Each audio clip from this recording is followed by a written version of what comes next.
Hello everyone, welcome to another English speaking practice video. Friends, आज की इस video में भी हम रोजाना इस्तेमाल होने वाले बेसिक इंग्लिश सेंटेंसेस की प्रैक्टिस करेंगे और इस तरह की प्रैक्टिस करके आप बहुत जल्दी इंग्लिश सीख सकते हैं। एक एक सेंटेंस को ध्यान से समझेंगे, केवल रटेंगे नहीं बल्कि उसको समझेंगे भी।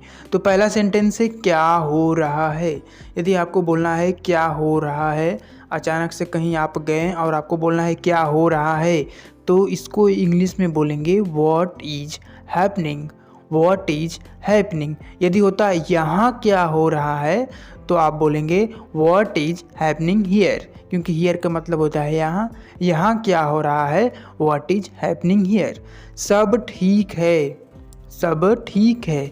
Everything is fine, everything is fine. यदि आपको बोलना है सब ठीक है, तो आप बोलेंगे everything is fine. Next sentence है कौन बोल रहा है।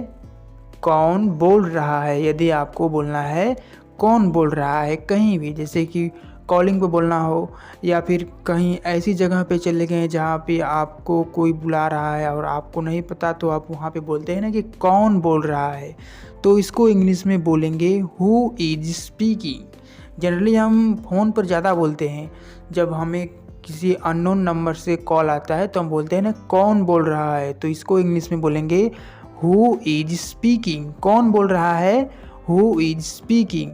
नेक्स्ट सेंटेंस क्या है, आप क्या बोल रहे हैं। इसको इंग्लिश में बोलेंगे व्हाट आर यू स्पीकिंग। आप क्या बोल रहे हैं, व्हाट आर यू स्पीकिंग। आप हमसे बात नहीं कर सकते।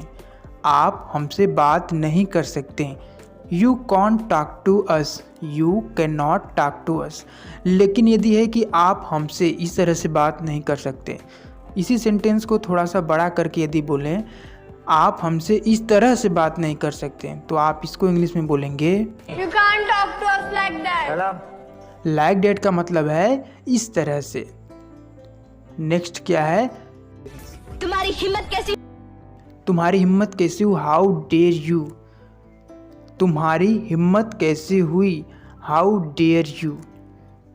लेकिन इसी सेंटेंस में कुछ और ऐड करके इसे थोड़ा बड़ा कर दें, जैसे कि तुम्हारी हिम्मत कैसे हुई मुझे देखने की। How dare you look at me? और यदि होता तुम्हारी हिम्मत कैसे हुई मुझे छूने की, how dare you to touch me. Next sentence है क्या आप मेरी बात समझ गए। Did you get my point.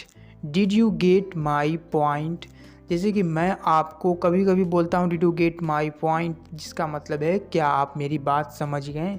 Next sentence है मैंने उनसे बहुत सारी बातें कहीं। I said many things to him. I said many things to him. यहाँ पे थिंग्स का मतलब है बातें, ठीक है। जैसे कि एक सेंटेंस है मुझे एक बात बताओ, टेल मी वन थिंग, तो यहाँ पे थिंग का मतलब है बातें। जैसा मैं कहता हूँ वैसा करो। जैसा मैं कहता हूँ वैसा करो। डू एज आई से। डू का मतलब है करो। डू जैसा का मतलब होता है एज, मैं कहता हूँ आई से। डू एज आई से, जैसा मैं कहता हूँ वैसा करो। नेक्स्ट सेंटेंस है अभी मेरे पास समय नहीं है। अभी मेरे पास समय नहीं है, इसको इंग्लिश में बोलेंगे I don't have time now. Next sentence है ठीक है अब मुझे अपना काम करने दो। ठीक है यानी ओके, अब मुझे अपना काम करने दो। You let me do my work. Okay, you let me do my work. आज छुट्टी है, इट इज़ हॉलीडे टुडे। आज छुट्टी है, इसको इंग्लिश में बोलेंगे इट इज़ हॉलीडे टुडे, या सीधा सीधा बोल दीजिए टुडे इज़ हॉलीडे, कोई दिक्कत नहीं है। नेक्स्ट सेंटेंस क्या है, वो सभी को पता है। सभी को यानी एवरीवन, सभी को पता है यानी नोज।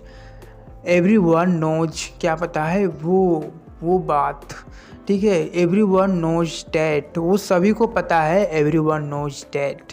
नेक्स्ट सेंटेंस है इससे कोई फर्क नहीं पड़ता। इससे कोई फर्क नहीं पड़ता। It doesn't matter, it does not matter.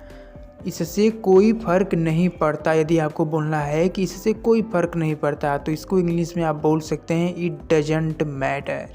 Next sentence क्या है, उस बारे में भूल जाओ। उस बारे में भूल जाओ। Forget about that. Forget about that, ठीक है, उस बारे में का मतलब है अबाउट डेट, भूल जाओ यानी फॉरगेट अबाउट डेट। उस पर भरोसा मत करो, डोंट ट्रस्ट हिम। मुझ पर भरोसा मत करो, डोंट ट्रस्ट मी। ठीक है, उस पर भरोसा मत करो, don't trust him. Next sentence है वह तुमसे बात करना चाहता है। इसको इंग्लिश में कैसे बनाएंगे? वह चाहता है, केवल यदि होता है वह चाहता है, ही वॉन्ट्स, लेकिन क्या चाहता है? तुमसे बात करना चाहता है, he wants to talk to you, he wants to talk to you. Next sentence है उसे मेरा नंबर दे दो, उसे मेरा नंबर दे दो यानी गिव मेरा नंबर, माई नंबर, उसे मेरा नंबर दे दो, गिव हिम माई नंबर, उसे मेरा नंबर दे दो। इसको इंग्लिश में बोलेंगे गिव हिम माई नंबर।